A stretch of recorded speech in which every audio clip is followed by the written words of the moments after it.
വേണ്ടിയിട്ട് മാത്രം മീഡിയേറ്റർ ആയിട്ട് ഈ നാറിയെ ഉപയോഗിക്കുന്നതാണ്. അവരൊന്നും പറയാനായിട്ട് വന്നതല്ല. കിച്ചുവിന്റെ ലൈവ് ഇന്നലെ രാത്രി ഞാൻ ഇതിന് കുറച്ച് കണ്ടായിരുന്നു. പിന്നെ നമുക്കറിയാലോ ഹെൽത്ത് ഇഷ്യൂസും കാര്യങ്ങളൊക്കെ ആയതുകൊണ്ടാണ് ഞാൻ വീഡിയോസ് ഒന്നും ചെയ്യാഞ്ഞത്. അല്ലെങ്കിൽ രാവിലെ തന്നെ ഞാനത് അപ്ലോഡ് ചെയ്തേനെ. ഓക്കെ, ഇപ്പോഴാണ് സമയം കിട്ടിയത്. എന്തായാലും എനിക്ക് കുറച്ച് കാര്യങ്ങളൊക്കെ പറയാനുണ്ട്. എന്തായാലും ലൈവിലൊരു കാര്യം, പ്രധാനപ്പെട്ട ഒരു കാര്യം പറയുന്നുണ്ട്. ഈ ചെക്കൻ്റെ പേരിൽ ചിലപ്പോൾ പല കേസുകളും വരാം എന്നൊക്കെ ചെറുക്കം മുൻകൂട്ടി പറയുന്നുണ്ട്. എന്തായാലും നമുക്ക് വീഡിയോയിലോട്ട് പോവാം. ഈ രണാസുനെ ഒന്ന് വെറുക്കുന്നവരുണ്ടെങ്കിൽ ഒന്ന് ലൈക്ക് അടിച്ചിരി കേട്ടോ. കൂടാതെ ഹൈപ്പും പിന്നെ നിങ്ങളുടെ അഭിപ്രായം കമൻറ്റും. ഓക്കെ, ഇപ്പോൾ ഈ കിച്ചു കാണിക്കുന്നത് ശരിയാണോ അതോ തെറ്റാണോ, എന്താണ് കിച്ചുവിൻ്റെ ഉദ്ദേശം, അങ്ങനെയൊക്കെ തോന്നുന്നവർക്കുണ്ടെങ്കിൽ അഭിപ്രായം കമൻറ്റ് ബോക്സിൽ ഇടാം. കിച്ചുവിൻ്റെ ഭാഗത്ത് ശരി എന്ന് വെച്ചാൽ അയ്യോ പിന്നെ ഡാനി കുത്തിത്തിരിപ്പുണ്ടാക്കുകയാണ്, ഡാനി രേണുവിൻ്റെ സൈഡ് പിടിച്ച്, അങ്ങനെയൊന്നുമല്ല. നിങ്ങൾക്ക് എന്താണ് കിച്ചുവിനെ കുറിച്ച് തോന്നുന്നതെന്ന് വെച്ചാൽ അഭിപ്രായം പറയാം. എന്നാൽ നമുക്ക് വീഡിയോയിലോട്ടൊന്ന് പോവാം. കിച്ചുവിൻ്റെ സംസാരം ഒന്ന് കേട്ടിട്ട് വരാം. ഭയങ്കരമായിട്ട് കോളും മെസ്സേജും ഒന്നും മനസ്സിലാവുന്നുണ്ട്. ഭയങ്കര സ്നേഹമുള്ളതുകൊണ്ടാണ് ഞാൻ ഓക്കെയാണ്. വേറൊരു പ്രശ്നമൊന്നുമില്ല എനിക്ക്. ഞാൻ എന്റെ കുറച്ച് പണ്ടത്തെ കാര്യങ്ങൾ കുറച്ച് പറഞ്ഞതേ ഉള്ളൂ. കേൾക്കാൻ പറ്റുന്നുണ്ടല്ലോ. പണ്ടത്തെ കുറച്ച് കാര്യങ്ങൾ പറഞ്ഞതേ ഉള്ളൂ. പറയുന്ന ന്യൂസും കാര്യങ്ങളൊന്നും എന്നെ എഫക്ട് ചെയ്യുന്ന ഒരു കാര്യമല്ല. ഇത് ഞാൻ പറഞ്ഞ കുറച്ച് കാര്യങ്ങൾ എല്ലാവർക്കും മനസ്സിലായെന്ന് തോന്നുന്നു. എനിക്ക് പറയുള്ളൂ, ഞാൻ ഓക്കെ ആണെന്ന് എനിക്ക് പറയണമെന്നുണ്ട്. കാരണം എനിക്ക് ഭയങ്കരമായിട്ട് കോളും മെസ്സേജും എല്ലാവരും എനിക്ക് ഇൻസ്റ്റയിലാണെങ്കിലും ഭയങ്കരമായിട്ട് മെസ്സേജ് വരുന്നുണ്ട്. അതുകൊണ്ട് എനിക്ക് ഇങ്ങനെ ഒരു ലൈവിൽ വന്ന് പറയാമെന്ന് വിചാരിച്ചു. ഞാൻ ഓക്കെയാണ്, വേറെ പ്രശ്നമൊന്നുമില്ല. ഈ വരുന്ന ന്യൂസുകളും കാര്യങ്ങളൊന്നും എന്നെ ബാധിക്കുന്ന ഒരു കാര്യമല്ല. ഞാൻ പറയേണ്ട കാര്യങ്ങൾ ഞാൻ നല്ലപോലെ പറഞ്ഞിട്ടുണ്ടെന്ന് തോന്നുന്നു. എല്ലാവർക്കും ഞാൻ കണ്ടിട്ട് മനസ്സിലായിട്ടുണ്ട് എല്ലാവർക്കും. അപ്പം സോഷ്യൽ മീഡിയ എടുത്ത് നോക്കിയാൽ കിച്ചുവിന് സപ്പോർട്ടായിട്ടാണ് എല്ലാവരും നിൽക്കുകയൊക്കെ ചെയ്യുന്നത്. എൻ്റെ ഒരു ഇത് വെച്ച് നോക്കുമ്പോൾ കിച്ചുവിന് സപ്പോർട്ടായിട്ടാണ്.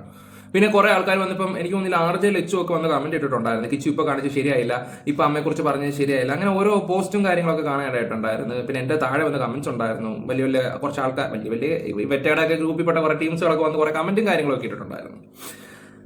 കിച്ചുവിന് എന്താ പറയണ്ടേ, സപ്പോർട്ടായിട്ടും ഉണ്ട്, എതിർപ്പായിട്ടും ഉണ്ടായിട്ടുണ്ട്. ഇവിടെ കിച്ചു ഇപ്പം എന്തിനാണ് ഇതൊക്കെ വന്ന് പറഞ്ഞതെന്നുള്ള രീതി കുറേ എണ്ണം. പിന്നെ ഷഫീനയുടെ കാര്യം സംസാരിക്കുന്നുണ്ട് അതിൻ്റെ ഇടയിൽ. അവരായിരിക്കും കുത്തിത്തിരിപ്പ് കയറ്റി വിട്ടേന്ന്. ഇപ്പം ഞാൻ എൻ്റെ ഒരു ഫ്രണ്ടിൻ്റെ ഒരു വീഡിയോയ്ക്കകത്ത് പറഞ്ഞിരിക്കുന്നതെന്ന് വെച്ചാൽ ഇവർക്ക് എന്താ പറയുക, കിടക്കപ്പായിൽ ഉറക്കം വരുന്നില്ലെന്നൊക്കെ പറയുന്ന പോലെ കിച്ചുവിനെ കാണണം പറഞ്ഞ് വാശി പിടിച്ചിട്ട് അവർ അവിടെ പോയി കിച്ചുമോനെ കാണുകയൊക്കെ ചെയ്തത്. കിച്ചുവിനെതിരെ ആദ്യം വീഡിയോ ഒക്കെ ഇട്ടായിരുന്നു. പിന്നീട് വിഷമം തോന്നിയാണ് പോയി കിച്ചുവിനെ കണ്ടെന്നൊക്കെ പറയുകയൊക്കെ ചെയ്യുന്നുണ്ട്. ഓക്കെ, എന്തായാലും കുടുംബങ്ങൾ തമ്മിൽ അടിച്ച് പിരിഞ്ചാച്ച് നല്ല രസമായി. ഇപ്പോൾ കാര്യങ്ങളൊക്കെ മുന്നോട്ട് പോകുമ്പോൾ കാണാനേ നല്ല രസമുണ്ട്. ഇപ്പം ഇതിപ്പം ഞാൻ പറയാം, ബാക്കി കൂടെ കേക്ക്.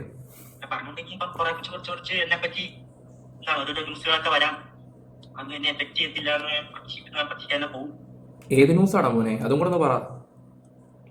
പറയണമെന്നുണ്ട്. ഡ്രൈവ് ചെയ്യല്ല തന്നെ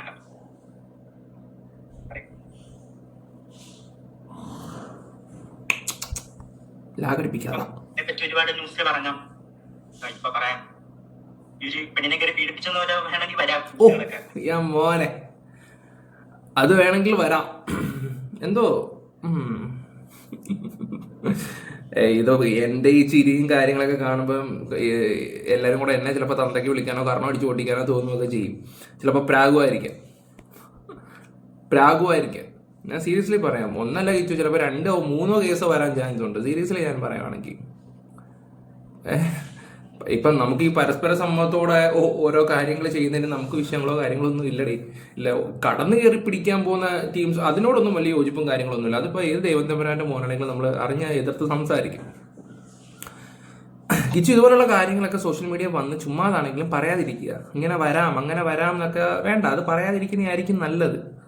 ഇങ്ങനെ പറയുമ്പോഴായിരിക്കും ഓഹോ ഇവനാൾ കൊള്ളാലോ എന്നും പറഞ്ഞ് വല്ല പഴയ കേസുകളുണ്ടെങ്കിൽ പൊങ്ങി വരും. ഞാൻ കൂടുതലൊന്നും പറയുന്നില്ല കിച്ചു, എൻ്റെ ചിരിയിലൂടെ ഞാൻ എല്ലാം ഒതുക്കുകയാണ്. എടാ വരട്ടടാ, വന്നു കഴിഞ്ഞിട്ട് നീ ഇങ്ങനെ സംസാരിക്ക്. അത് മൈൻഡ് ചെയ്യത്തില്ലെന്നൊക്കെ ഇപ്പം ആരെങ്കിലും വന്ന് പറഞ്ഞോ? ഇല്ല, ആരും പറഞ്ഞിട്ടില്ല. പറഞ്ഞ കാര്യങ്ങളൊക്കെ ഞങ്ങൾക്ക് മനസ്സിലായി തോന്നുന്നു. ഒരു പാസ്റ്റ് ആയിരുന്നു എൻ്റെ അത്. ഞാൻ കേട്ട് നിൽക്കുകയാണ് ഇപ്പം. പാസ്റ്റ് ആയിരുന്നു എൻ്റെ അത്.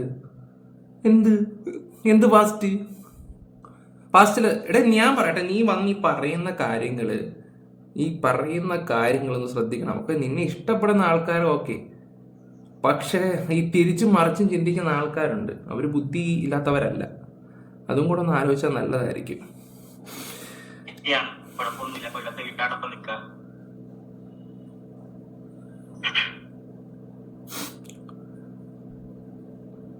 വലിയ റെസ്പോൺസ് കിട്ടുമെന്ന് പോലും ഞാൻ വിചാരിച്ചിരുന്നില്ല ഇങ്ങനത്തെ കാര്യങ്ങൾ പറയുമ്പോ.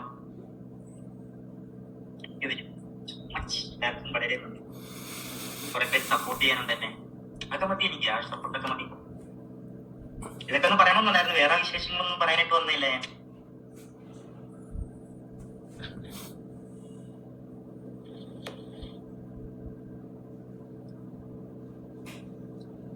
അങ്ങനെ മാത്രം ഫോക്കസ് ചെയ്യല്ല, എന്റെ മൊത്തം കാര്യങ്ങളാണ് ഞാൻ പറഞ്ഞിട്ടുള്ളത്.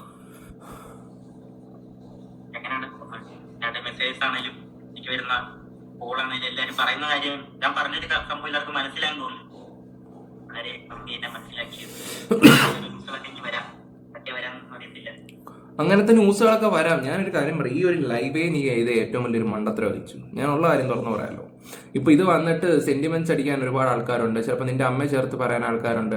അമ്മയെ ചേർത്തെന്ന് പറഞ്ഞാൽ രേണു ശ്രുതി കണ്ടോ, ഇങ്ങനെ വേണമെങ്കിൽ പറയാം, അങ്ങനെ പറയും, ഇങ്ങനെ ഞാൻ പറയാലോ, ഈ രേണുവിനെ കുറിച്ച് ഡെയിലി എന്താ പറയണ്ട വീഡിയോ എന്നൊരു വ്യക്തിയാണ് ഞാനും അതിലുമായിരുന്നു പണ്ട് സ്ഥിരം ചെയ്തുകൊണ്ടിരുന്നത്. സ്ഥിരം. ഇപ്പൊ ഈ 1-2-3 ദിവസം കൊണ്ട് കുറെ ആൾക്കാർ പറയുന്നുണ്ട് ഡാനിക്ക് എന്താണെന്ന് അറിയത്തില്ല, ഭയങ്കര ഒരു സപ്പോർട്ടോ കാര്യങ്ങളോ ഒന്നുമില്ല.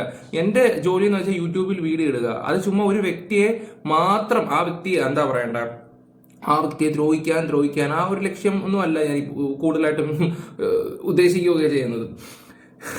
എനിക്ക് എന്താ പറയണ്ട, ചില കാര്യങ്ങൾ പറയുമ്പോൾ എനിക്ക് വാക്കുകൾ കിട്ടുന്നില്ല. രേണുവിനെ ഞാൻ വിമർശിച്ചിട്ടുണ്ട്, ഇനിയും വിമർശിക്കും, അത് വേറെ കാര്യങ്ങളൊക്കെ തന്നെ. പക്ഷേ ഇതിപ്പോ ഇല്ല, കഴിച്ചിട്ട് ഇറക്കാനും മതിരിച്ചിട്ട് തുപ്പാനും വയ്യാത്തതിന്റെ അവസ്ഥയാണ്. സീരിയസ്ലി ഞാൻ പറയാന്ന് വെച്ചാൽ ആ ഒരു അവസ്ഥ നിൽക്കുന്നതാണ്. സമയമാകുമ്പോ ഇപ്പൊ ഉടനെ തന്നെ അത് പൊളിയും. ഞാനൊന്നും പറയുന്നില്ല.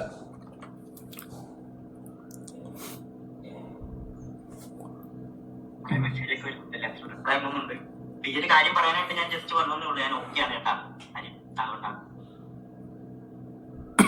കുഴപ്പമില്ല, ഹാപ്പി ആയിട്ട് പോവാണെങ്കിൽ അങ്ങോട്ടുള്ള കാര്യം എങ്ങനെയാണെന്ന് അറിയത്തില്ല. എനിക്കൊരു സപ്പോർട്ട് കാണുമെന്ന് ഞാൻ പ്രതീക്ഷിക്കുന്നു.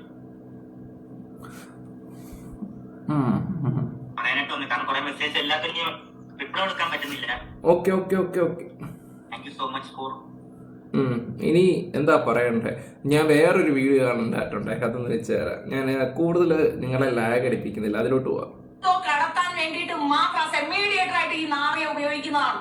അതാണ് എനിക്ക് മനസ്സിലായിട്ടുള്ളത്. എന്തോ സംതിങ് വെരി ഫിഷി. അത് കണ്ടെത്തി ഇവള് വരുമ്പോ ഇവളുടെ പെട്ടി, ഇവൾ കൊണ്ടുവരുന്ന സാധനങ്ങൾ നന്നായി സെർച്ച് ചെയ്തിട്ട് വേണം പുറത്തേക്ക് ഇറക്കാൻ. ഞാൻ കുറച്ച് നാളുകൊണ്ട് ഇങ്ങനെ കേൾക്കുന്നുണ്ട് രേണു സുധിയുടെ കള്ളക്കടത്തിനെ കുറിച്ച്. സത്യം, അവൾ അതാ ചെയ്യുന്നുണ്ട്. അപ്പോഴാണ് ഇന്നലെയാണ് ഞാൻ ഈ ഒരു വീഡിയോ കാണാനിടയായത്. ഇതൊക്കെ ആര് പടച്ചു വിടുന്നതാവോ? നിങ്ങൾ ആലോചിച്ച് നോക്കുക, അതിനുള്ള ബുദ്ധി ഉണ്ടോ ഈ രേണുവിന്? അതിനുള്ള ബുദ്ധി ഉണ്ടോ കള്ളക്കടത്തൊക്കെ നടത്താൻ?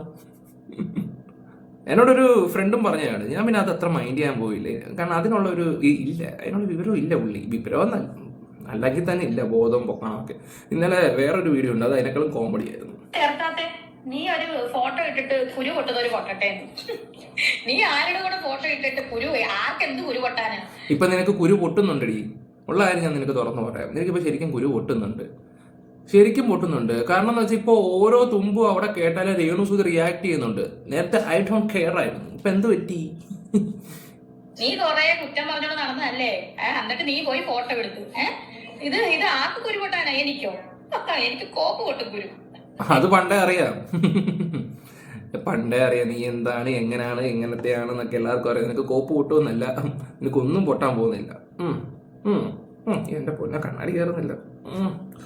ഒന്നത് തന്നെ ഈ കണ്ണാടി വെച്ചിട്ട് ചെയ്യണം, അല്ലെങ്കിൽ എനിക്ക് പണി കിട്ടും. എടി നീയല്ല, നിന്റെ തന്ത വിചാരിച്ചാലും രേണുസുധിയുടെ കുരു പൊട്ടാനില്ല, മനസ്സിലായോ? ഇതൊന്നും എന്നെ ബാധിക്കുന്ന കേസേ അല്ല. നീ എന്തിനു ഷഫീനയുടെ തങ്കച്ചൻ വന്നാ നടക്കത്തില്ല. എന്തായാലും പുതിയ യൂണിവേഴ്സിൽ തുടങ്ങിയിട്ടുണ്ട് ഷഫിയും രേണുവും. ഇനി കേരളം കത്തുമോ കിത്തുമോ എന്നൊന്നും എനിക്കറിയത്തില്ല. എന്തായാലും മുടിയൂന്ന് ഉറപ്പാ. കൊറോണയെക്കാളിലും വലിയൊരു സംഭവമാണ് ഇവിടെ വന്നിരിക്കുന്നത് ഇപ്പോൾ മനസ്സിലായിട്ടുണ്ട്. ഓക്കെ, എന്തായാലും നിങ്ങളുടെ അഭിപ്രായങ്ങൾ കമന്റ് ബോക്സിൽ രേഖപ്പെടുത്തുക. നിങ്ങൾ വിചാരിക്കും ആനി എന്തോ കിച്ചുവിന്റെ കുത്തി സംസാരിച്ചിട്ട് പോവാണെന്നുള്ള രീതിയിലാണ്. ഞാൻ ആരെയും കിത്തി ഒന്നും സംസാരിക്കുന്നൊന്നുമില്ല. ഞാൻ സംസാരിച്ച് ചിലപ്പോൾ കൂടിപ്പോകും. എനിക്കിപ്പം എന്താ പറയണ്ടേ, ഷഫിയെ ഇഷ്ടമല്ല, രേണുവിനെ ഇഷ്ടമല്ല. പിന്നെ അവൻ്റെ കാര്യങ്ങളും വിഷമങ്ങളും ഒക്കെ കേട്ട് ഞാൻ ഇടയ്ക്ക് ഭയങ്കര സപ്പോർട്ട് ചെയ്തിട്ടുണ്ടായിരുന്നു. പക്ഷേ എല്ലാ കാര്യത്തിനൊന്നും എനിക്ക് സപ്പോർട്ട് ചെയ്യാൻ പറ്റില്ല. നമ്മൾ സത്യം അറിഞ്ഞു വെച്ചിട്ട് എനിക്കത് കാണിക്കാൻ അറിയത്തില്ല. വേണമെങ്കിൽ എനിക്ക് എൻ്റെ റീച്ചിന് വേണ്ടി എൻ്റെ കിച്ചു മോനെ എന്ന് പറഞ്ഞിട്ട് നെഞ്ചത്തടിച്ച് കരഞ്ഞ് വേണമെങ്കിൽ എനിക്ക് വ്യൂസ് ഉണ്ടാക്കാം, പൈസ ഉണ്ടാക്കാൻ പറ്റും, എനിക്ക് പറ്റും. പക്ഷേ പറ്റൂല. ഇപ്പം എന്നെ എത്ര കുറ്റം പറയാനും പ്രാഗിയായാലും അത് സംഭവിച്ചാലും എന്താ പറയണ്ടേ, എനിക്കൊരു വിഷയമേ അല്ല. പിന്നെ ഞാൻ പറഞ്ഞില്ല, ഈ അടുത്ത സമയത്ത് എനിക്ക് ആ വയ്യാതിരുന്ന സമയത്ത് എൻ്റെ അടുത്ത് ചാറ്റ് ചെയ്തൊരു വ്യക്തി വന്നിട്ട് പെട്ടെന്ന് ഇങ്ങോട്ട് വന്നിട്ട് നീ ഒരു ഇതായിപ്പോവും, അങ്ങനെ സംഭവിച്ചു പോവും, രോഗം വരും എന്നൊക്കെ പറഞ്ഞപ്പോൾ അതാണ് ഞാൻ എൻ്റെ വീഡിയോ ചെറുതായിട്ടൊന്ന് പറഞ്ഞു പോയത്. ഇങ്ങനെയുണ്ടോ മനുഷ്യരെന്നുള്ള രീതിയിലാണ്. കാരണം സത്യം ഞാനൊരു കാര്യം പറയട്ടെ, നമ്മുടെ ശത്രു ആയാലും ശരി, എത്ര തെറ്റ് ചെയ്യുന്നൊരു വ്യക്തിയാണെങ്കിൽ പോലും ആവശ്യമില്ലാത്ത കാര്യങ്ങൾ തലക്കിടായരുത്. പറഞ്ഞ് മനസ്സിലായോ? അതൊക്കെ വഴിയെ മനസ്സിലാക്കും നിങ്ങൾ. വഴിയെ ഞാനുള്ള കാര്യം പറയാം. Bye, love you all guys.